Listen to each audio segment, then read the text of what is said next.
Starwalker Studios presents Game Master's Journey, a podcast all about tabletop role-playing games from the perspective of the captain's chair.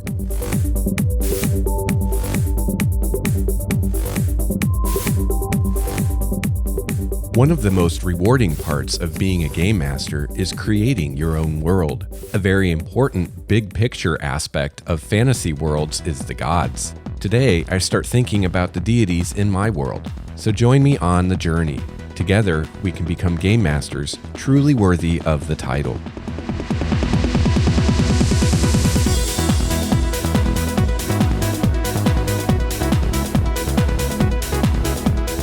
Hello, listener and fellow GM and or player. Welcome to episode 30 of Game Master's Journey. I'm your host, Like Starwalker, and I've got a great show for you today. This is the second in my series of world building episodes.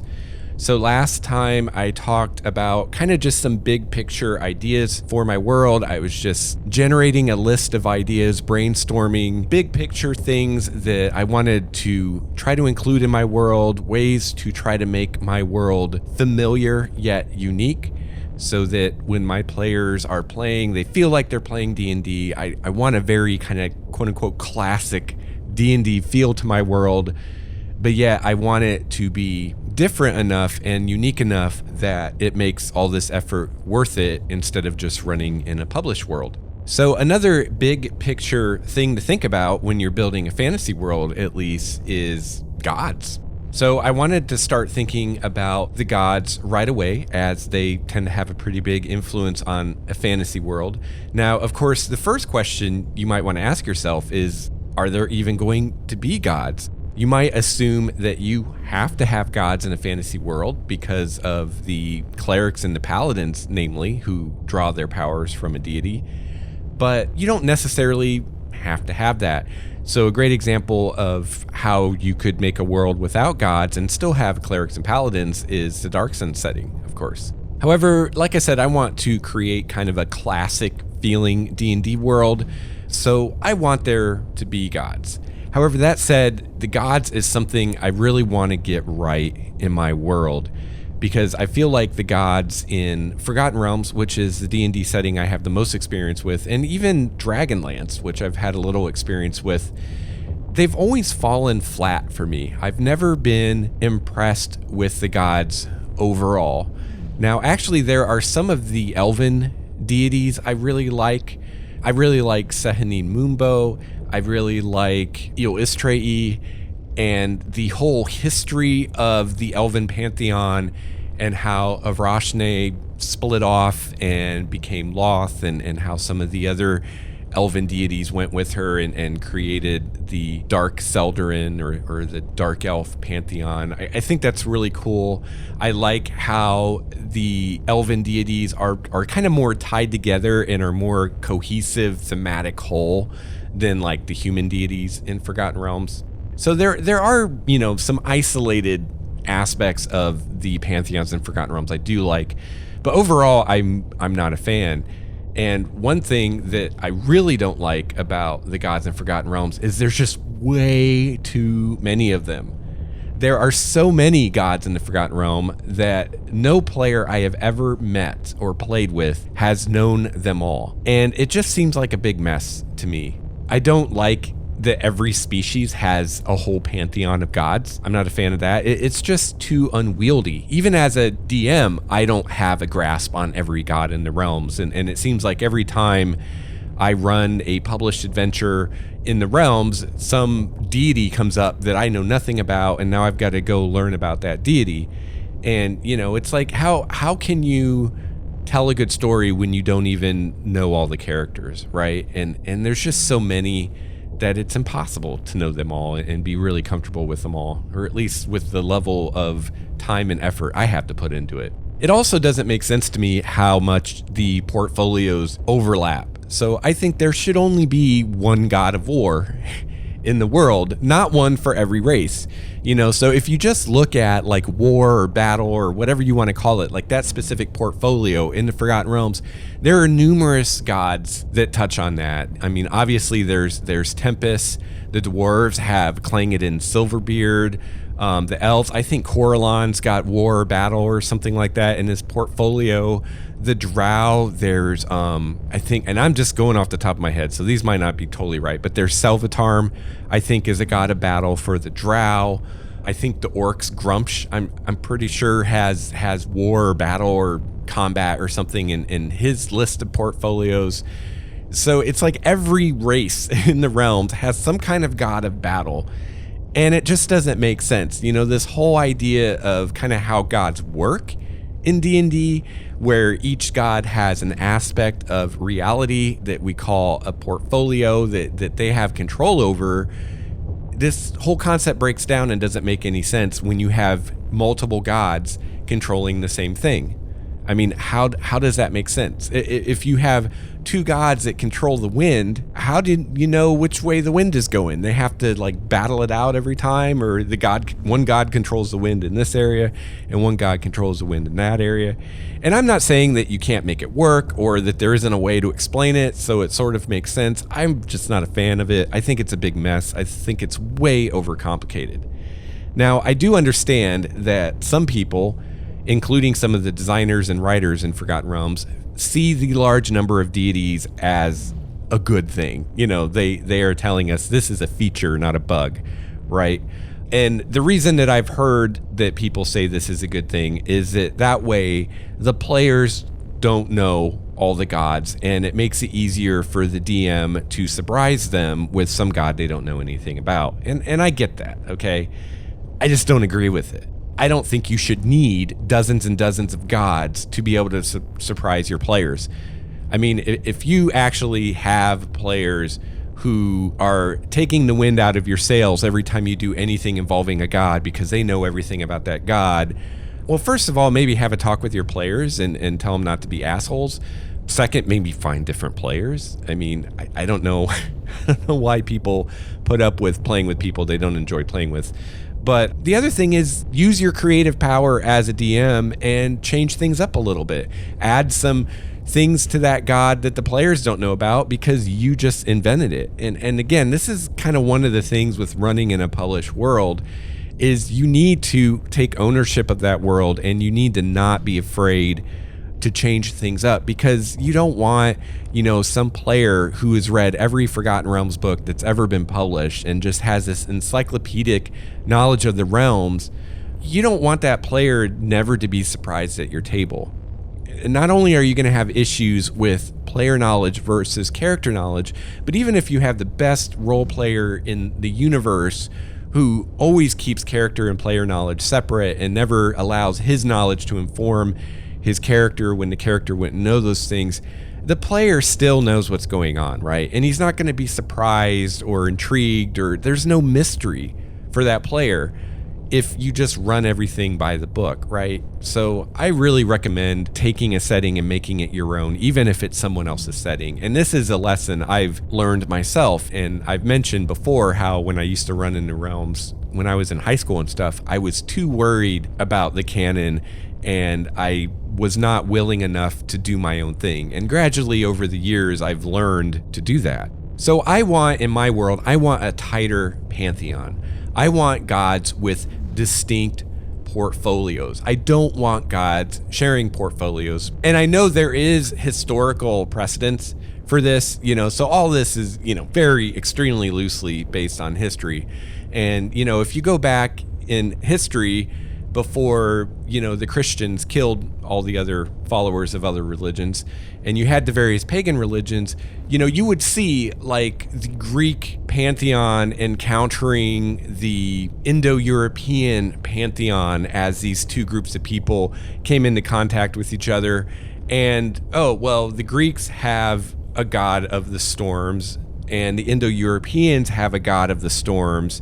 And in those areas where those two cultures are coming into contact, the gods kind of start to take on aspects of the other culture's gods. So maybe Zeus starts to take on some Indo-European aspects in those areas and vice versa. And eventually, especially if one of the cultures is much more dominant than the other and takes over the other culture, you could see those gods supplanted by the dominant culture's gods, right? But, we're not playing history, the RPG. We're playing a fantasy RPG, and there comes a point where a certain level of realism is counterproductive to having a fun game. And I think personally, and this is all just my opinion, I'm not saying that this is the way you must do it, but for me in my world, and that's the beauty of building your own world, right, is you can make it exactly what you want it to be. For me in my world, I want a very cohesive, tight pantheon. I want gods that are gods of specific things, and everybody knows who the god of war is, and everybody knows who the god of love is. And I don't want to have a pantheon of gods for every semi-intelligent race out there. And every time I introduce a new race or a new monster, I need to come up with all these new gods. Like, I don't want that. I want the players to be able to, after they played in my world for a while, to rattle off all the most powerful and common gods and be able to know them and have their characters be so well developed that they know who the god of war is, they know who the god of love is, they know who the god of knowledge is, and they know things about that god. Like, that to me is a sign of success. If you have a setting where your players can't sit there and name most of the gods, and worse yet, can't tell you anything about the god as far as what their personality is like or what their followers are like, then I think your setting has failed. Those characters have failed. They're non-memorable. They're not making an impact. So I want a tighter pantheon. I want gods with distinct portfolios. I do not want gods sharing portfolios. And even good aligned gods aren't known for sharing their power, right? Even the most goody two-shoe god is not going to be like, oh yeah, I'll share my portfolio with you. I'm cool with that. So why would a god tolerate another god treading on her portfolio, right? It doesn't make any sense. Whichever god was more powerful would just eliminate the other god. So if you've got this badass god of war and this other god comes in and says, well, I'm a god of war too, they're going to fight. Right? And the only way that they wouldn't fight is if they were completely equal in power. And even then they might still fight, right? But if there's any kind of power disparity there, the stronger god is going to be like, well, this is bullshit, and is just going to take out that weaker god. And that'll be the end of two gods with the same portfolio. Also, while we're on the subject of things that I don't like in other settings that I want to make sure that I don't recreate either intentionally or by accident in my setting, is the whole AO thing in Forgotten Realms. I think AO is a terrible idea. AO is the king of terrible ideas. And if you don't know what AO is, basically in Forgotten Realms, I think it was in the Time of Troubles books is when this whole thing was introduced. Maybe it existed before then, but it's the first time I became aware of it. Basically, there is, above all the gods in Forgotten Realms, there is a god of the gods, an uber god named Ao, who's like so far beyond like the most powerful god. Like, he's not even like, he doesn't grant spells. I mean, you could worship him, but there's no point to it. And he is the one that kind of enforces the gods doing their thing. I am totally fine with a polytheistic world. I do not need to try to cram a polytheistic world into a monotheistic worldview, which is what I feel like AO is doing, and saying, oh, well, the gods aren't really gods. There's an almighty god that controls them all. And I just think that's really stupid. Also, anytime you use the gods in your game in any way as a DM, you really risk Deus Ex Machina, right? And you cannot get any more Deus Ex Machina than a god of the gods. I mean, literally Deus Ex Machina, right? It's like the designers and writers of the Forgotten Realms, whoever came up with this terrible idea of AO, said, here, DMs, here's an element of our world that is guaranteed to ruin your story if you use it. And to prove this to you, we're going to use it to ruin a whole series of novels to show you just how it's done. It's bad enough to do that in a novel, but to do that in an RPG where the players are supposed to have free will, and to say, well, not only do you have the gods, controlling things behind the scenes and you're just their puppets, but there's also an uber god controlling the gods and they're just his puppets. It's like no one has free will in this world. So yeah, I want type Pantheon, no overgod, scrapping that. I'm going full polytheism here. And I'm going to come back to that because I'm actually going to go full polytheism and not the pseudo polytheism that we have in every D&D setting I've ever seen or played in. All right, so I'm going to take a break for a real quick word from our sponsor, Audible Books. We all have busy lives, and the hustle and bustle of modern day living can often leave us feeling anxious and stressed. Do you find yourself longing for your free time, yet when it arrives, you can't unwind? Do you feel restless and on edge? Are you having trouble sleeping at night?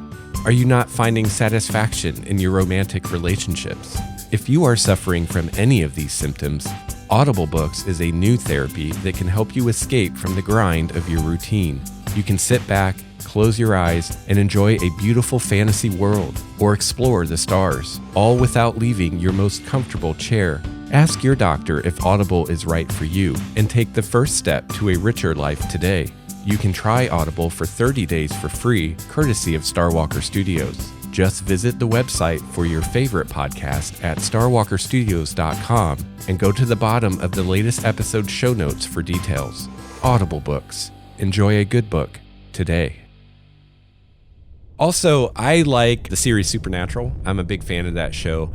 So I want my gods to be dicks because I love in that show when, spoiler alert, well, this is a spoiler alert like seasons back. So if you're watching at all current, it's not a spoiler. But when angels come onto the scene, like the angels are total dicks. And I really liked the way they did that, and they kind of spun this, I think, assumption that a lot of people would have on angels on its head and said, no, they're total assholes.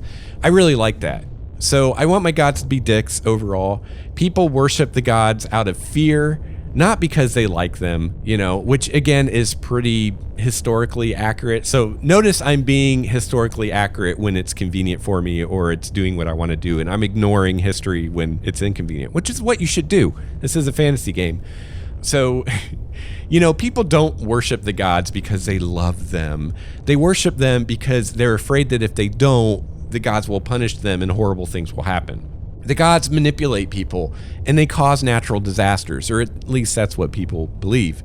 Many people probably secretly believe that the world would be much better off without the gods, but of course they wisely keep these opinions to themselves.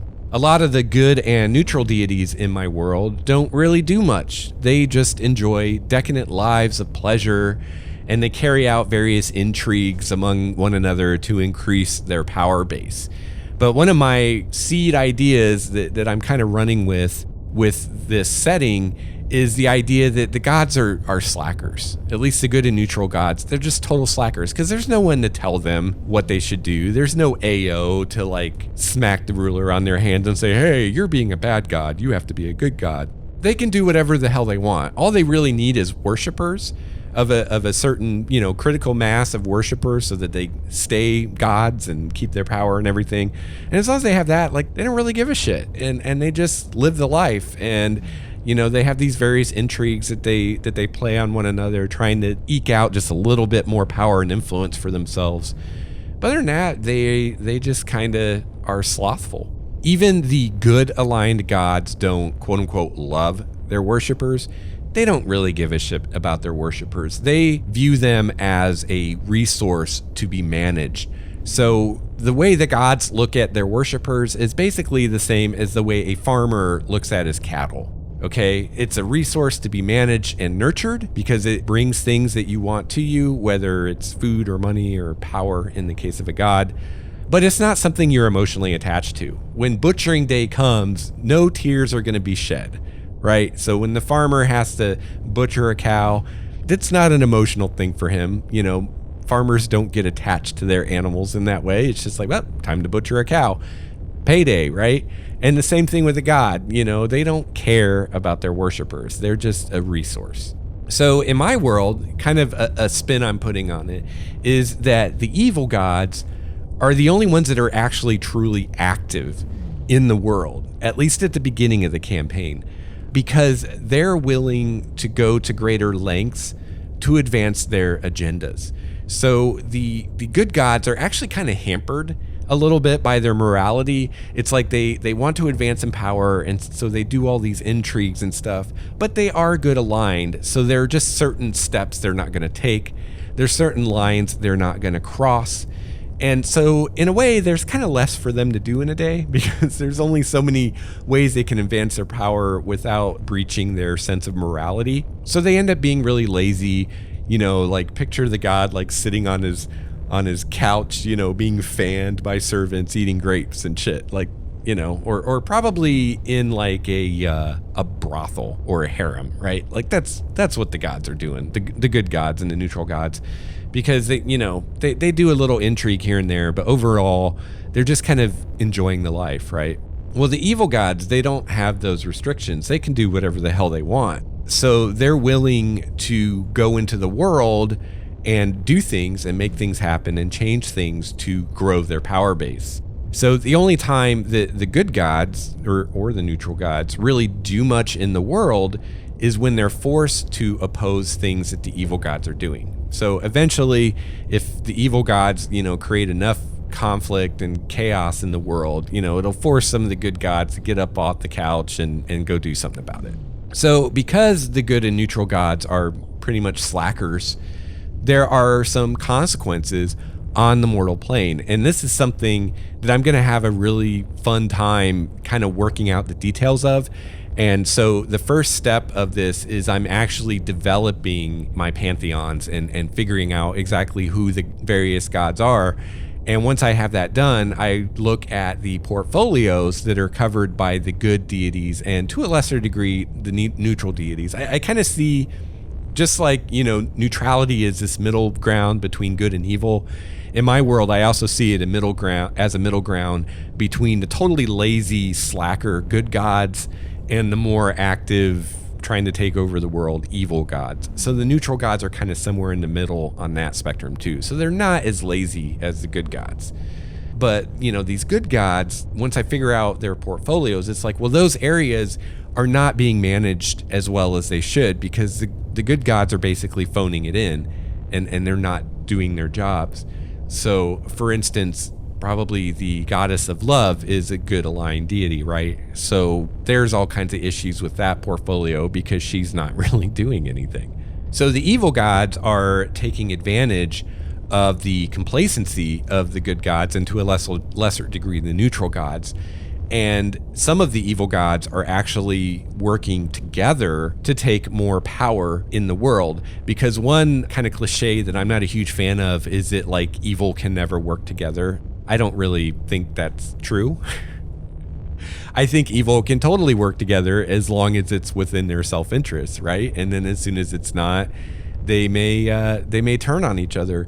But the thing is evil doesn't mean stupid, right? So even if at the moment working with this other evil person isn't to your benefit, you may be smart enough to realize, well, in the future it might be. So I don't want to burn this bridge yet, right?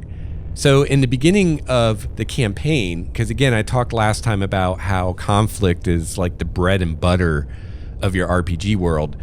So in the beginning of the campaign, a conflict that is going to begin is an actual all-out war that breaks out among the gods as the evil gods start making their moves in like these plans that they've been making for a long time. And one thing that I want to do is I want to have the gods more active on the physical plane. So there might be actual fights between deities on the physical plane, because I think that would be fun. And another idea I want in here is that mortals can ascend to godhood. The gods are just powerful entities. They're not divine or anything inherently special. They're just someone or something that got to a certain level of power and got people to worship them. And that's all it takes to be a god. So any mortal theoretically could do that. All right, so since I have this war of the gods that's going to be happening in the beginning of the story and probably throughout the campaign, this is going to be a long-reaching thing, but it's going to begin in the beginning of the campaign. even though I want a smaller, tighter pantheon, I'm actually going to start out having more gods than I need. And I think I'm even going to have some gods actually sharing portfolios. And this is so that I can have gods die during the campaign. And I can kind of, like I have my gods that I know, like these are going to be the gods at the end. And then I add in some more that are going to die during the war. And I can also kind of use this to kind of drive home to the players the philosophy behind my world, which is where gods don't share pantheons, right? So basically what I'm doing is I mentioned how I like a lot of the elven deities. The deities in my world are actually based on the elven deities, and I'm going to get more into this a little bit later. But for instance, I have the elven deity of the sea, Deep Sashalis or something like that, I think is his name. And then the human deities I'm actually basing on Greek deities. I may actually keep the Greek names just because it's like, why invent the wheel? And people know who Zeus is. So if I tell the players, oh, this god is Zeus, they know who that is. Where if I make up some crazy name for Zeus, then they have to learn that, right?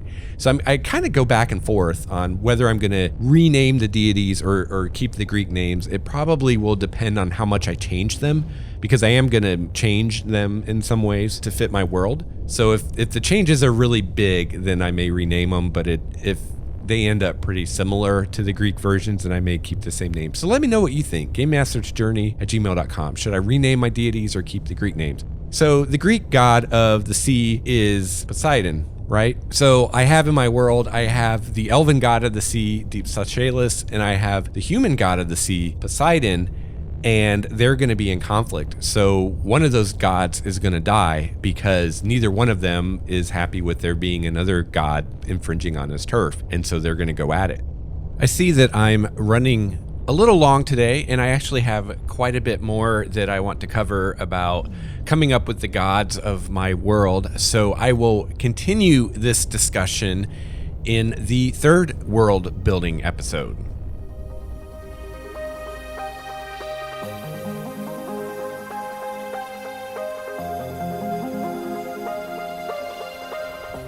All right, that's going to wrap up episode 30 of Game Master's Journey. If you'd like to reach me, please email me at gamemastersjourney@gmail.com.